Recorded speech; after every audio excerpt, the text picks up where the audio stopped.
Hey guys, my name is Chi and I'm with Truffles Therapy, and this is Miriam with guidedtripping.com. Hi. And today we're gonna have a casual and yet quite intentional conversation about the role of intentional psychedelic ceremonies and use and healing, and in creating a new form of society in this world. Those are big words. Big words. I like it. So Miriam has been having sessions with psilocybin truffles, which are legal here in the Netherlands. Yes. And she's probably the most established person in the field. And so today we just want to get a little bit about her experiences and her background and what she's seeing in her work. Oh, wow. I never know what to say when you tell me that you say that I'm established. Because I've only been doing this work full time for about a year, but been, dabbling, shall we say, and growing the way that I should say, work with this for a number of years now. So I guess, everybody has their own flavor. And I think ours at Guided Tripping is pretty special and helpful for people. So I'm excited to have this conversation with you about that and the wider arena that we're working in. Yeah. And what kind of people do you usually see in your sessions? What kind of issues are they dealing with, and what do they want from these sessions? Right. Yeah, I guess that there's three main areas where people would be interested in psychedelics. One is the recreational one. We know about this. You go to a festival or you're at a party at someone's house and you just have fun and see beautiful things and maybe get a message from some part of your subconscious or whatever you want to call it. Then there's the intentional use of psychedelics, in which people basically want to use them as a gateway into self-exploration and personal growth. And then there's the therapeutic, which is when people really have some issues that are influencing their quality of life to a very high degree that may or may not be diagnosable as some, psychiatric stuff. And that is a different category altogether, which I think all three of them, it's kind of like layered on top of each other, right? So if you're going to be using recreationally, there's a couple of things that you can do in order to be safe, like as a baseline. And then if you want to use it intentionally for your personal growth, there's a couple of things that you can do to increase the chances of a meaningful and lasting experience. And then on top of that, if there's anything really you need healing, you need therapy, then there's other things to do on top of that. And that has a lot to do with the kind of support that you have around it from a therapist or multiple sessions or things like that. So my field of expertise is the middle one. So the people that come to me are people that have usually done a lot of personal development already. They seem to, or they've, been dabbling in psychedelics a little bit here and there. And they've been reading about the stuff like Michael Pollan's book, or they've been hearing about the potential benefits that these substances can have, lasting benefits. And they're just curious about how to implement that for themselves. Somehow, because, you kind of your vibe attracts your tribe, right? So the people that come to me, I usually have something in common with them. Either they're recovering perfectionists. Hi, my name is Miriam and I'm a perfectionist. Or they're pretty self-critical. One of the things that I usually say is it's become a much nicer experience to be me in the last couple of years. And I attribute that to a large degree to this combination of personal development work that I've been doing and psychedelics that I've been integrating. And so people are very interested in that. They're like, ooh, I recognize myself in your story, the burnout, the bore out, perfectionism, difficulty connecting with people, feeling fulfilled. So, okay, thank you for that. And could you tell us a little bit about how you got involved in this kind of work, and what were the immediate and more longer term causes of that, and then why you chose to go into something that still has some stigma attached to it, and did you even choose it? Yeah, right? That's the question. A while ago, a couple of years ago, I was very heavily into doing personal development work. Mostly a practice called circling, which in a psychological sense basically saved my life. There was a couple of parallel things happening. So I was involved in personal development work. I was in a job that wasn't really fulfilling, and I was cruising along towards burnout very nicely, right on cue. And the other thing was that I was engaging in recreational psychedelic use every once in a while, and these things started to thread together somehow. So I was talking about that to a friend of mine who was also a circler, and he was super interested. He said, I've been waiting to have an experience like this. I've read so much about it, but I don't want to do it by myself, and there's nobody in my environment that can sit with me. So so he asked, will you sit with me? And I thought, well, that'll be a fun day, right? But then I couldn't help circle him, because that's kind of what we were used to doing with each other. And somehow that really hit home for him. And circling is basically a way of getting each other's world and being authentic with each other and digging deeper into what it's like to be you. So we were digging into what it was like to be him together with the aid of this mind-altering, heart-opening substance. And he just fell from one insight about his life, his psyche, his patterning into the other, and it was just one thing after the other. And basically I was more like pacing him and making sure that those things actually landed in all of him instead of just in his brain. And that was really beautiful. And afterwards, he basically kept haunting me and dogging me, like, do more of this, can I come again? This was super valuable. Can I pay you, because this is really way better than therapy. And I was a little standoffish about it, and okay, well, I'm glad that happened, but I have a job and all the things. And then the burnout happened. He kept sending me people. He's my patient zero. And the way I was with these people evolved. I evolved. And after that burnout, I needed a job that wouldn't burn me out again, where I could bring all of myself, where, because a lot of people, I think, feel this way, that they have to check a lot of themselves at the door when they walk into their office. And I felt that way, among other things that led to that burnout, including perfectionism, which is a wonderful contributing factor to that. Anyway, so yeah, he was basically the instigator, and he kept telling me, do this, and I kept thinking, this is not a real job, but apparently people get a lot of value out of me being with them in these very special circumstances. So I decided to listen to that after a while. Yeah. And what kind of benefits or transformations seem to be par for course when people go through a session with you? It's on the one hand, everybody's experience is so unique, and even if people come back a couple of times, every time it's unique. On the other hand, there is sort of like a red thread that goes through a lot of them. One thing that happens a lot is people's childhood experiences are validated as less than perfect.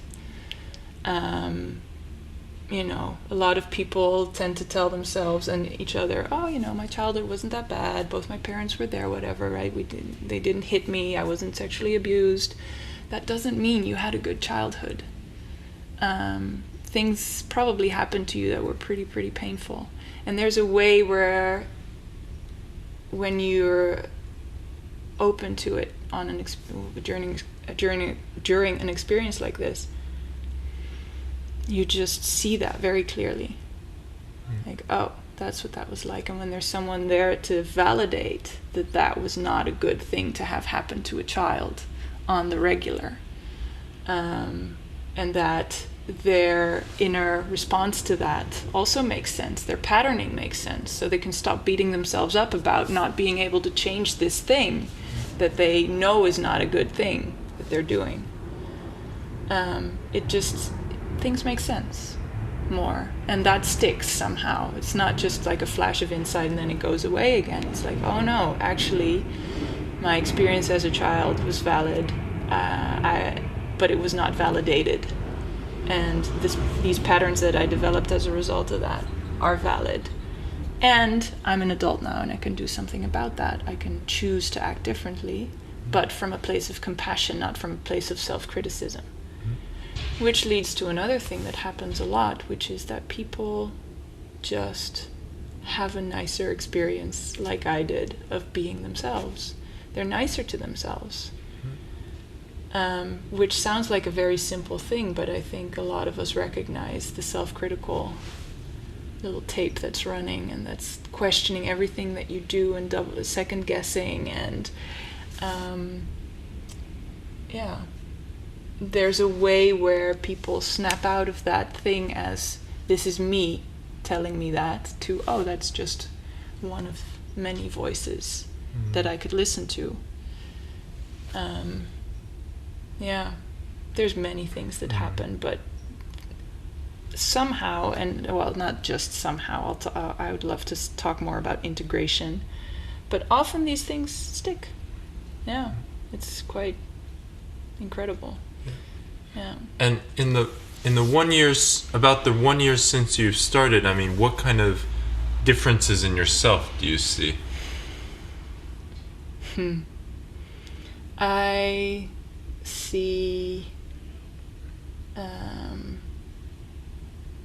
I have more trust that this is actually helpful. That me just being me, which is what was one of the reasons why I thought, okay, I'm going to do this as a job now. Me being me, bringing in my experience gently into their world, suggesting things to people, is helpful to them. Whether or not they agree with it, it helps them along on their path of self-discovery, and that's my attitude, that's my gift, I would say, and our gift, because everybody that works at guided tripping has this basic attitude of everything is welcome, and the things that we could offer might be helpful in your gaining a different perspective on that, or being able to process something. So I guess trusting that my awareness,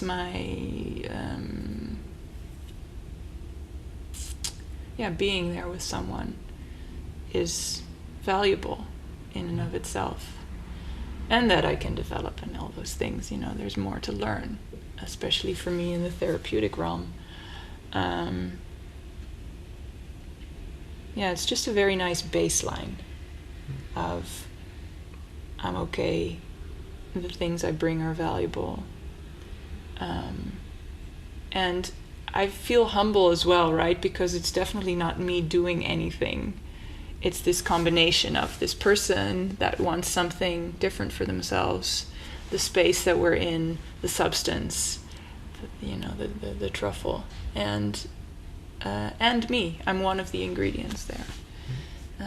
But I like being that ingredient. Mm-hmm. It's a very fulfilling role to play.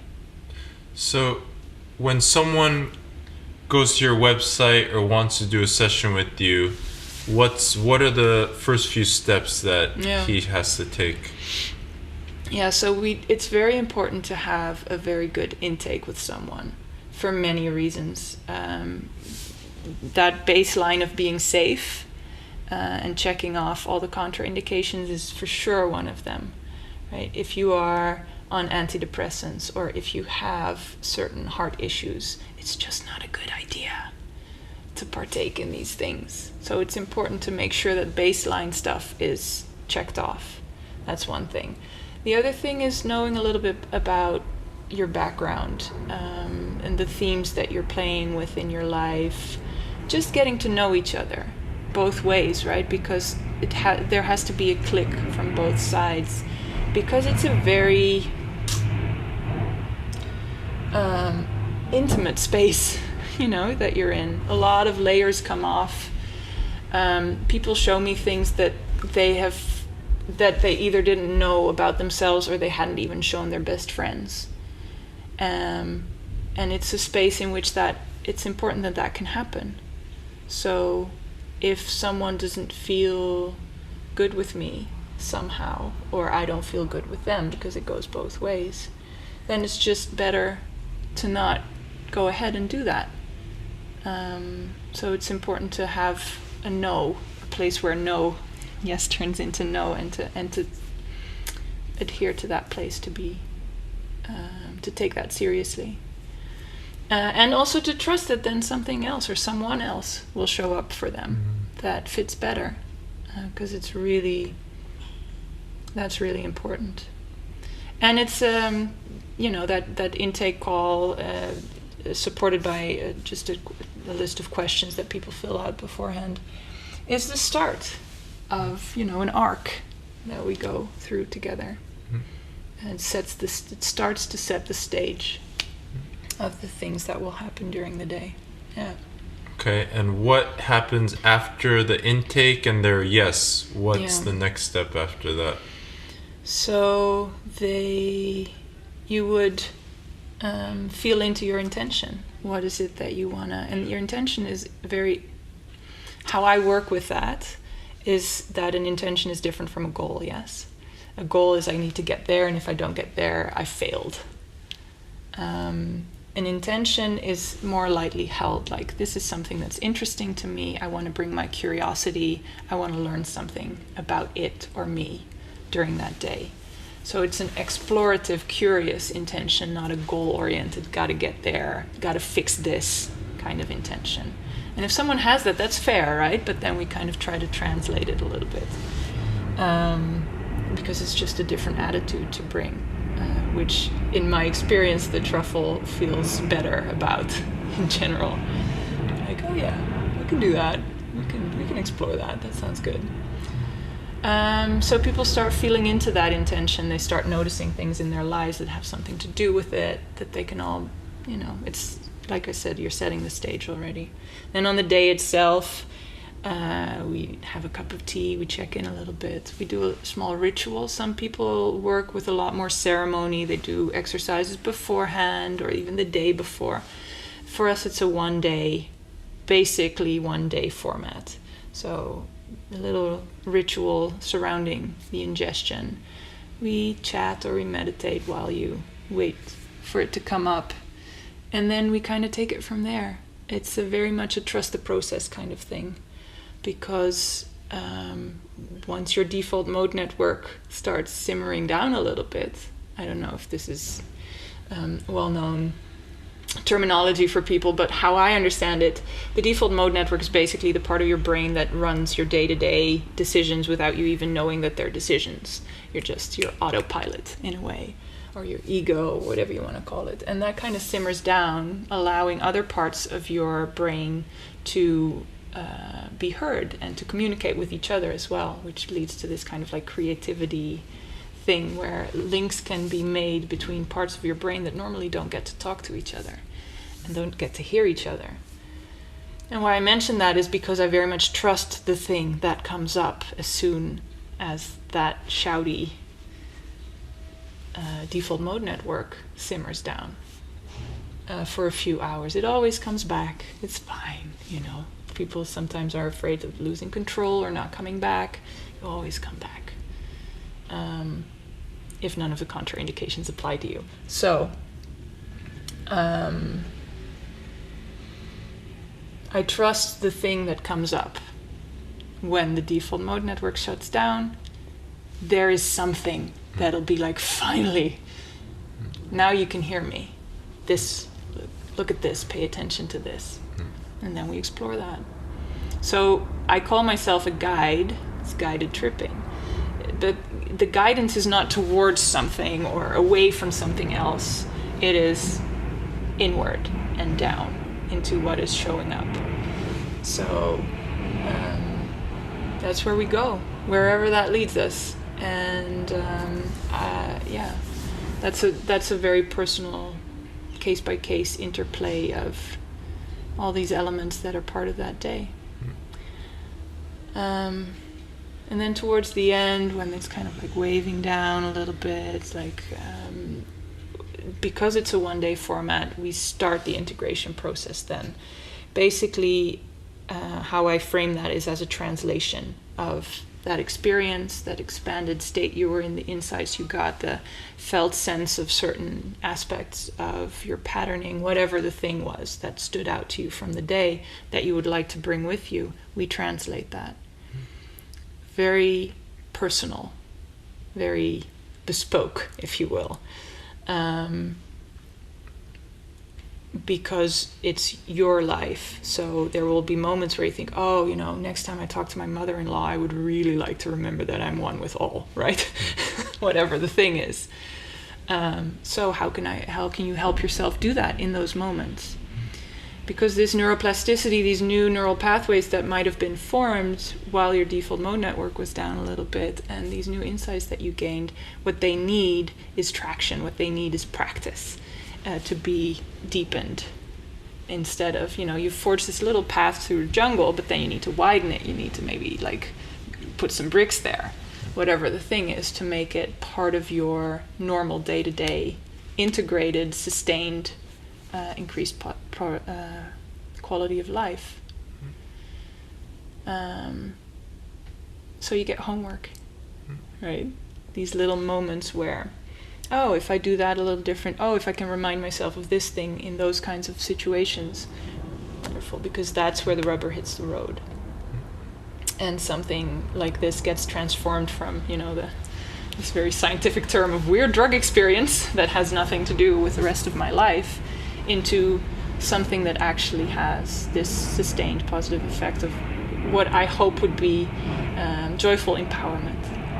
Those two elements in my world are very important. The joyfulness, as a recovering perfectionist, I would not be able to enjoy my life unless the world was fixed, right? Which is probably not going to happen in my lifetime. I mean, I like to dream, but so this joyfulness, allowing yourself to enjoy your life, your body, yourself, and empowerment in the sense of, oh, I'm not staying stuck in my own head. I am able to act upon the things that I know are good for me, or that I want, or that are good for the greater whole, and not keep stuck in whatever that thing was, which is a very self-feeding kind of mechanism. It's a loop for a reason, right? It's a closed system that feeds off of itself, and it's eternal. It's like one of those things that just keeps going. There's no loss of energy there. It's just. So you have to help yourself snap out of that. And that looks slightly different for everybody. So that's what we do at the end of the day, that translation process. And how long are these sessions usually? I usually start at 10 a.m. and then that goes until 5 or 6 p.m. Okay. So it's a full day that until someone feels complete and ready to partake in traffic, Right. Which is important. Right. Yeah. And then after they go home, you talked about the importance of integration. Yeah. How do you make sure that somebody has the right support and are you open to contact with them? Do you have an integration call with them? How do you keep in touch with them? Yeah, all of those things are pretty important. So it's part of the intake as well for people to start setting up their support system. I don't know, you've probably heard about this, set and setting thing, right? So that's something that people find in the psychedelic world very important. The set being your mindset with which you come into the experience, and the setting as in the context in which it takes place, and that can be the space, the people around you, the kind of substance you use, all these things, the music playing, you know. But I take that a bit wider, to be a bit wider setting, which is the context into which your experience will fall into your life. So do you have a community of practice, meditation practice? Do you do yoga or other embodied? Do you have a body worker? Do you have a therapist? Do you have a partner? Do you have friends with which you can talk to about this experience and that can help you, that can be your allies in this integration process? And it's helpful to set that up a little bit beforehand, but afterwards, again, is where that rubber hits the road, and it can be very, very important for people to set that up for themselves, because yes, you have to do it yourself, but you don't have to do it alone. And if you're just doing something by yourself, it's very easy for the motivation and the fire to kind of dwindle. Whereas for me, especially as well, this has happened a lot, where my friend would go, that thing we were talking about, is that happening right now? And of course, in the moment, I don't particularly like her saying that, but it's very helpful to have people that know what's going on with me and that can support me and can give me little nudges. Because it happens, a lot of this happens in relationship with other people. Right. Yeah. Right. So how do you integrate as you practice those things, and you get people to help you practice those things? Right. Yeah. Yeah, it's really, I mean, in my experience, it's really important for people to have community and have people they trust, people who know how to listen and who can really care for you. Yeah. And that seems to be such a core aspect of the whole healing process, with or without psychedelics and magic truffles. True. Yeah, and I mean, I've been in touch with a lot of people who want to guide sessions or be a trip sitter. Yeah. What do you see in the scene, and what kind of advice would you have for anybody who's looking to become a trip sitter or be a guide? Yeah. Be careful. It is wonderful to be enthusiastic and to see the potential of this substance, this movement, all the research. It's great. Like, take it, run with it. And if you're going to sit with someone, it is very important that you have done a bunch of work for yourself as well, so that you can be, nobody is finished, like done, enlightened forever. But what you can do is be as clean as possible and as clear as possible, so that you can totally be there with another person and not project your own stuff onto them unwittingly.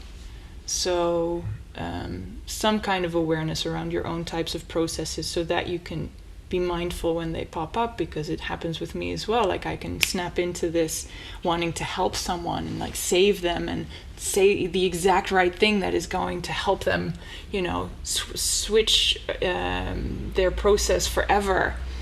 I mean, that's not what I'm there for. I'm holding space, I'm offering things and then it's up to them.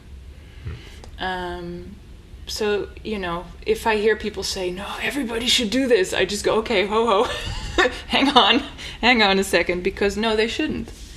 Yes, a lot of people could benefit from this. And maybe if you do feel called to do this, maybe you are a very good person to do that. Check that. Make sure that you have a good no, like we talked about before, that you know where your no is, you know what you can and cannot do. People have referred people to me, and I have referred people to other people, because, they didn't fit, or it wasn't in my expertise, or so don't be mindful of thinking yourself omnipotent with these things, and that the truffle will take care of everything. To a large extent that's true, and to an important extent that's not true, and that's up to you to be a healthy, available, agenda-less, accepting space holder. Yeah. Right. That whole agendaless thing is really the most important. Yeah. And it's something that has to be trained out of us to have this kind of agenda with every relationship, because I mean, I've done some meditation work and have been in and out of monasteries, and comparatively to most people, I've done quite a bit of work, and I've had many relatively heroic doses of psychedelics, and yet still I'm like, wow, this work is so deep and it's so infinite. And that, I mean, I hear from people every day that say they want to be trip sitters. I say, you're probably not ready, you know? Like, the more desire there is to be a trip sitter or a guide, the less you're ready, basically. My first teacher said, if you want to be a teacher, you're not ready to be a teacher. Yeah. And I think that applies similarly to this, because I see a lot of people who want to leave their former work to be a trip sitter, and it's like they're holding on to this idea of being a trip sitter as a thing. And in my experience, it's like, I think resisting the call is a sign that you're ready. Like, the more you're like, no, not me, the more you're humble enough to say, okay, maybe I'll hold space. I think it's one of many factors again. Right. Yeah. So there's that interplay. I mean, if you really don't want to do it, then don't do it. Right. You know, but if you really do want to do it, then take whatever the next step is for you to be that person for someone. Like, probably if you want to be a trip sitter, someone was a trip sitter for you. What did they do that was so amazing and so important that has you want to emulate or be that for other people?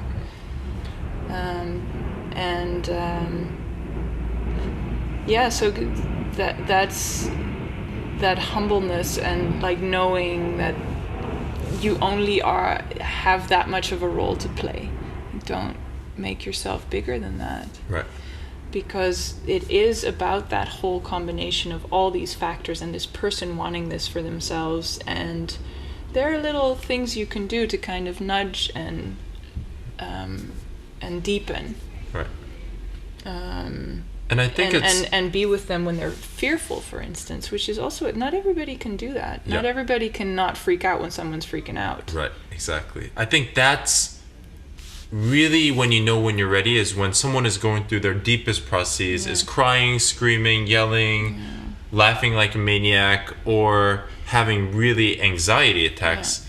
Can you hold the space? Have you seen it in yourself where you're like, okay, this is part of the process, right? It's that ability to hold it without pushing it away, or without trying to direct that energy into something that's more pleasant or that feels better for you as a trip sitter. You know, and I think that really takes so much inner work. Like, there has to just be this dedication fully to one's own spiritual growth. You know, and beautiful. A dedication and a realization that you don't have to be finished and done and arrived. Right. Before you can help other people. Right. But it's definitely good to go through quote unquote doom scenarios.